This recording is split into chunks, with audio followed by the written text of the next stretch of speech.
Hi, my name's Barrie Crampton. Today I'm going to show you around our VW Golf, then I'll take you for a ride in it, but first I'll tell you a little bit more about it. It's a 1 litre TSI SE nav, 2018 on a 68 plate, has done 22,053 miles, MOT till 16th of the 10th 2023, gives a combined fuel economy of 49.9 miles per gallon, 0 to 60 time of 9.5 seconds, a top speed of 123 miles per hour, out of 113 brake horsepower, 3-cylinder 12-valve engine. I know what you're thinking, do they do them in any bright colours, but this beautiful gold here, I've not seen many of this colour on the road. In fact, I think this is the only one I've seen, so it's a nice individual colour. Multi-spoke, piano black and diamond cut alloy wheels, Bridgestone tyres all round, front parking sensors, the VW badge and the chrome strip, black trim around the windows. It doesn't have rear privacy glass, and again I think they look so much better without rear privacy glass. Integrated rear tailgate spoiler. The boot release is actually in the badge there, you just click the badge in. Nice big load area, reasonably flat as well. The hard rear load cover, the 60/40 independently folding rear seats, reversing sensors there too.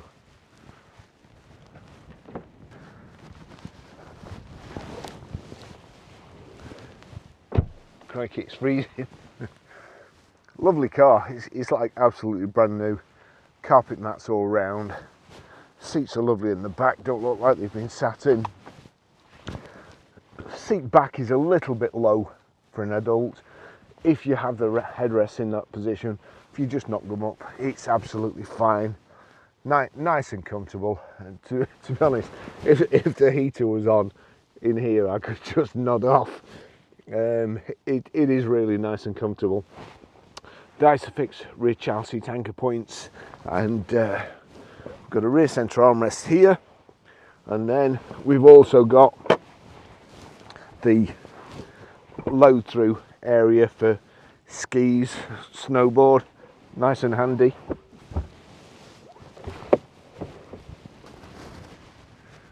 Timed that nicely, it's just started to rain again, so I'll take you for a ride.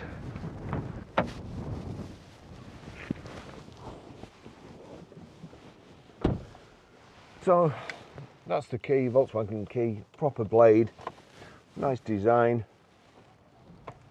Foot on the clutch, start it, it's a manual car. Nice clock display there on the infotainment system. The infotainment system is really good. Let me just pause that. It's just playing an audio book, so that's through Bluetooth audio. However, it has got something that's a must these days on all new cars, Apple CarPlay. So your charging lead, you can get an adapter off Amazon to turn it into a Bluetooth, so that Apple CarPlay works as soon as you get it in the car without having to plug it in. Having said that, this is no hardship, and your phone is charged completely, of course, every time you use it. Just watch that. So that's it. It's that's the Apple CarPlay. I'll just knock that over there, and that gives you the map display, your media display, and how long it'll take you to get home, and it just mirrors your phone like so. So it's a really good system. I'll put it on now. Those three there are the last three things that you've used. So that's let's just tell you the service history too. So 23rd of the 4th 2019 at 11,372 miles, main dealer. That's far lot of use, I'm not sure about that. 22nd of the 9th 2021, 15,558 miles crossed an MOT centre. 7th of the 10th 2022, 21,300 miles crossed an MOT centre. I'm just going to turn that fan down a little bit. I'll just have it's probably got one of these digital service histories, but let's just see if there's a, is there a service book in here? No. Digital service history, bane of my life.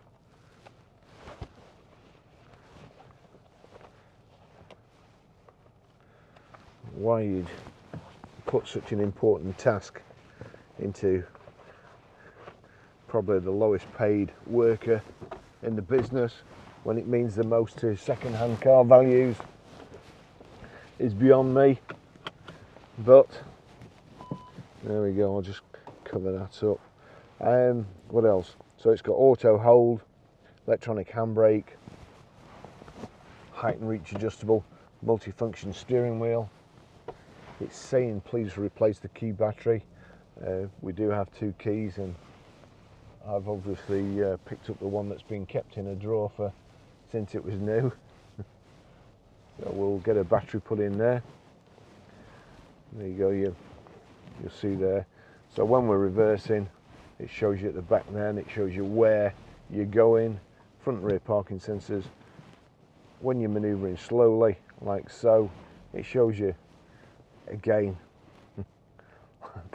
That's a bit like lane departure warning to me. It shows you where you're going.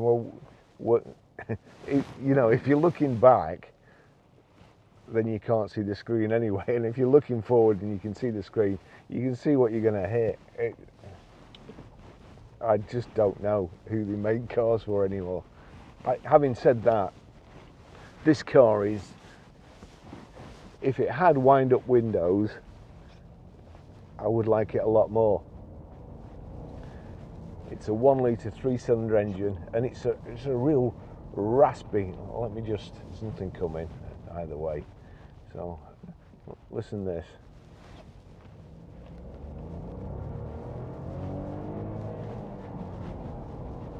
A real raspy 3-cylinder engine. It's quick as well. Honestly, I didn't know it was a 1 litre. I printed the stuff off yesterday. I went into the garage so I'd be able to get out here early Monday morning. Went into the garage, printed the information off, and I honestly didn't know it was a 1 litre until I had occasion this morning to accelerate reasonably quickly, and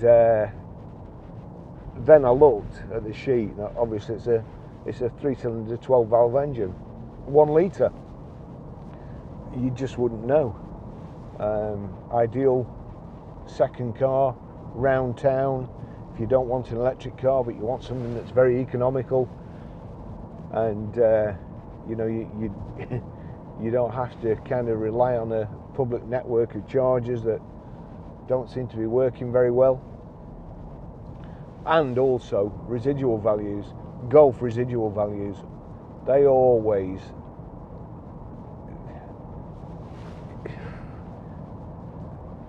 they're like gold. The one thing you can always rely on.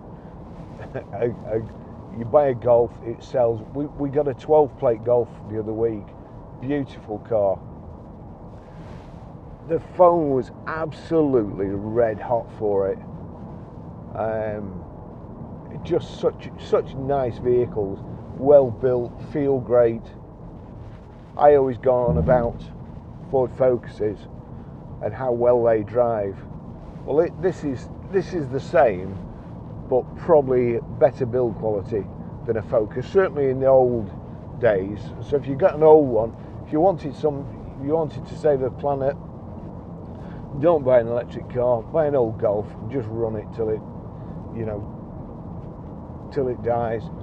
A place where I worked, the owner ran a Golf which had done 250,000 miles.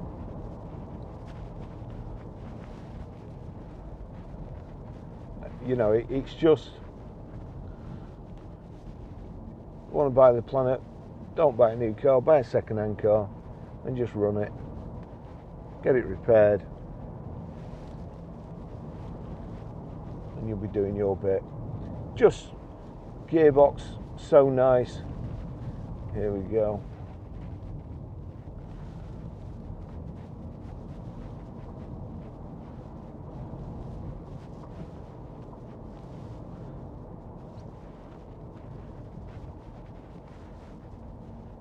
I'm not quite comfortable. I think I'm probably just in between notches on the seat, but I've never noticed that before. No, that's all right. I'm good. Certain death corner.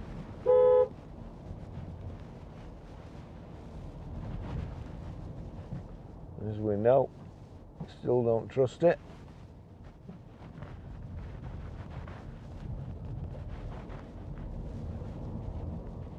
Just picks its feet up really well. You know, when I called in the garage to get this yesterday, some customers were on the forecourt, and they were asking me about cars on the forecourt, and we were on about 1 litre engines these days being as powerful as 2 litre engines used to be in my day when I started in the motor trade. I think the 1.6 Asconas used to be 60 brake horsepower, and the 1.9 is 90. And you know, now you get a 1 litre putting out that sort of power.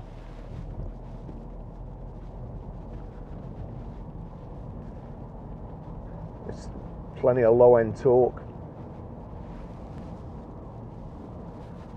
Nice colour combination. Got cloth seats. Again, I'd rather look at leather, but I'd rather sit in cloth.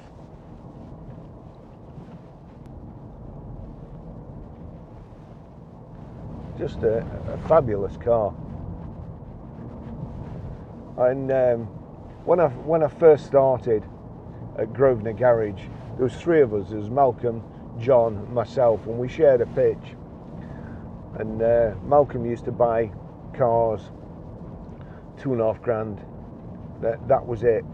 And used to say, you know, anything over 2.5 grand won't sell off this pitch. It's an old forecourt, an old petrol forecourt. Well, there's a petrol station, and you know, it says you're wasting your time. Well, I'd just come from Mercedes-Benz as sales manager, and I didn't want to drive around in 2.5 grand cars. I wanted a car for myself. And one of my friends that I used to work with worked at Jaguar. He was a sales manager at Jaguar, and I went to see him and see if he'd got any cars, and he'd got this lovely gold Golf, and it was about 8 grand, which was a heck of a lot of money in those days. Anyway, I put it on the forecourt, and sure enough, somebody just up the road, round the corner on the new housing estate, they wanted it. This couple, and I still see it today. This was 20 years ago, 2001. It was 22 years ago, and I still see it today on being serviced at Northwest Autocare, which is where we take our cars because they're local, and it still looks the same as it did when I sold it. They're just fabulous cars. We've got adaptive cruise control on the left hand side here, so you set the cruise, and then you can set the distance you want to be from the car in front with this middle button. You can increase the speed and decrease the speed with, there you go, the minus, the plus and the minus. That's just saying deactivated. Let's see. So, miles per hour. Set it 35 miles an hour. It's got, I don't imagine that cruise control will come in too handy in this vehicle. There you go. Hopefully you'll be able to see. I'll just click there. Look, that's how you set the distance between you and the car in front. Just pressing that, we can increase the speed like so. Blimey, what's that? A Dodge Ram, was it? Mar? It's a big thing, whatever it was. So yeah, set the cruise like so. Got your volume controls here, just slow down here. Over this side you've got your voice activation. When you've got your phone plugged in, if you click voice activation for 2 seconds, you can tell Siri what you want to do or ask it questions, make a phone call, send a text, read a text. I was on the way up here this morning on the motorway and a text came up and it was from a 5-digit number, and curiosity was getting the better of me, and obviously if I hadn't got it plugged in here, I'd have been dying to know. But all you do, press the voice activation for 2 seconds, ask it to read your text, and it just reads them out, tells you what it was. So Apple CarPlay is a great system. It's just got everything on your audio books, WhatsApp, tremendous thing. Now, did I also notice? Oh yeah, Zap Map. So I've not tried that yet because obviously I don't have an electric car, but that should tell you where the nearest charging point is and whether it's working, which is more that you need to know.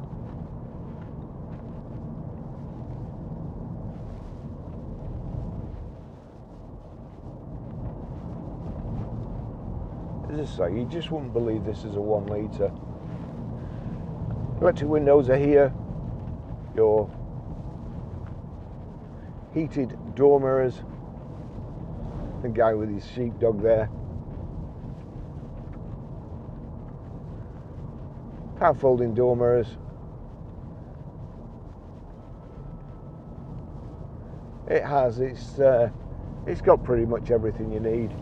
It's lovely cloth, just patterned in the centre, or the centre panels, and then just the normal grey on the outsides. This dark satin or brushed aluminium look, insets to the door cards, the dash, the gear tunnel.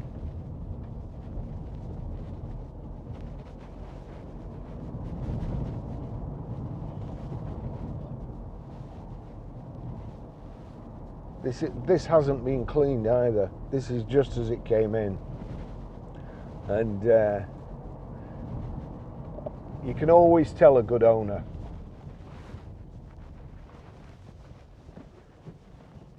You can always tell a good owner. This had half a tank of fuel in.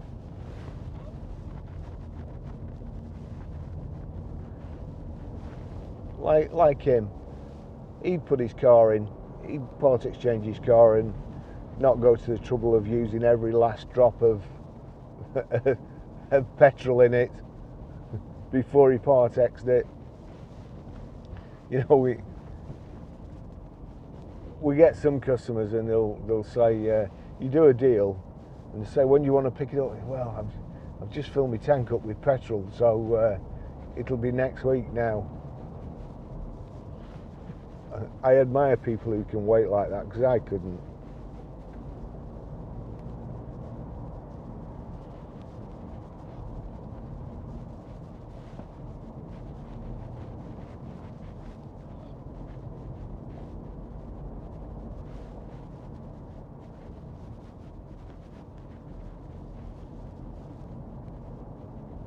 No sheep on the road today, so far. It's elbow on the front centre armrest there. Just the right distance for me to the gear stick. Don't have to move my arm.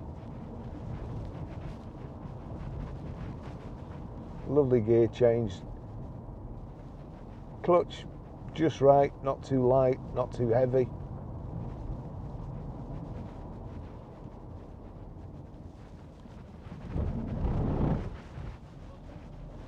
Let's face it, they will see you coming in this car. Nobody's going to pull out from a side street in front of you when you're driving this.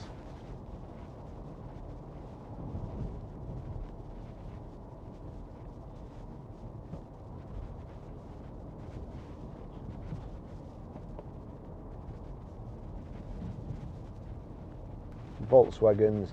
Having said that, I like this new electric ID Buzz. I think it's a lovely looking vehicle. If you made that in a diesel, I'd have one. No, sorry. If you made that in a diesel and it wasn't 70 grand, I'd have one. They just, I think VW are just losing their way at the moment with these ID3s, ID4s and ID5s.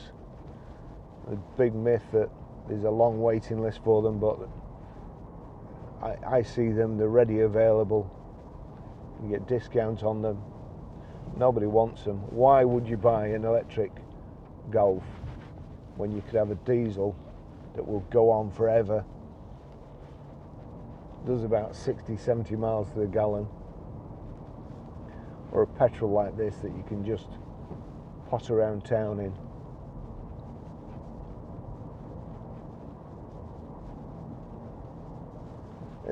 They're just honed to perfection. The suspension is brilliant. The steering, it's just perfect. Gear change.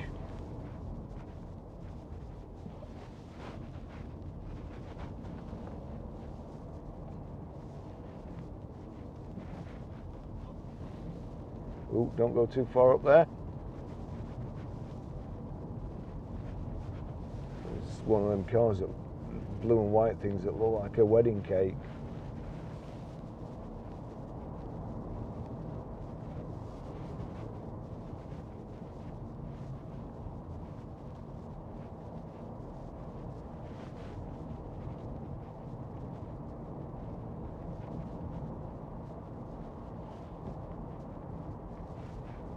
You know, I'm using a Mercedes C-Class automatic at the moment with no Range Rovers in. Sold them all. And I'd have to say that this drives as good, if not better.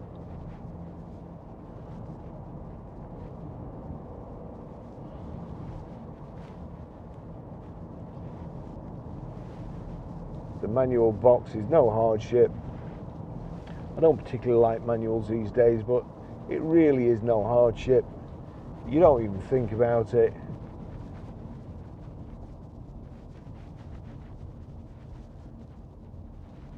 This 1 litre engine.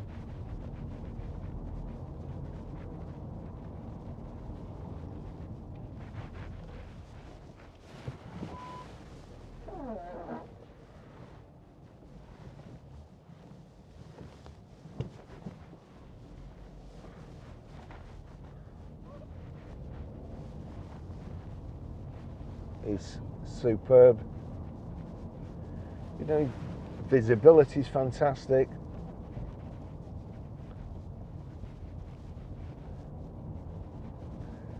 I just think they should all stop. You know, I think it's Brazil that they still produce Beetles. As I say, why go to the trouble of making new designs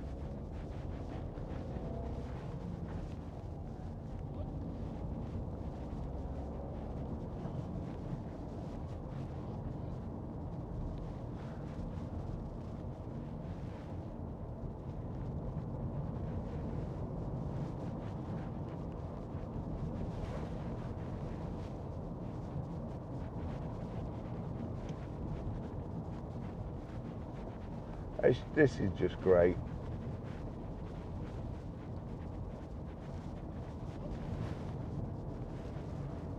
I should probably have found out the name of the colour before I came out, but I didn't.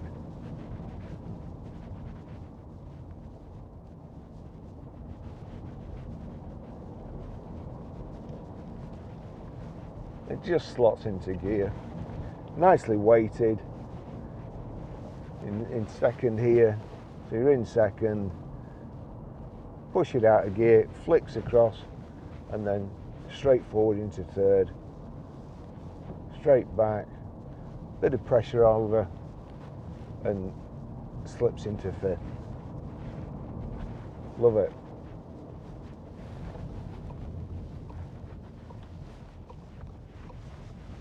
Any rainbows today?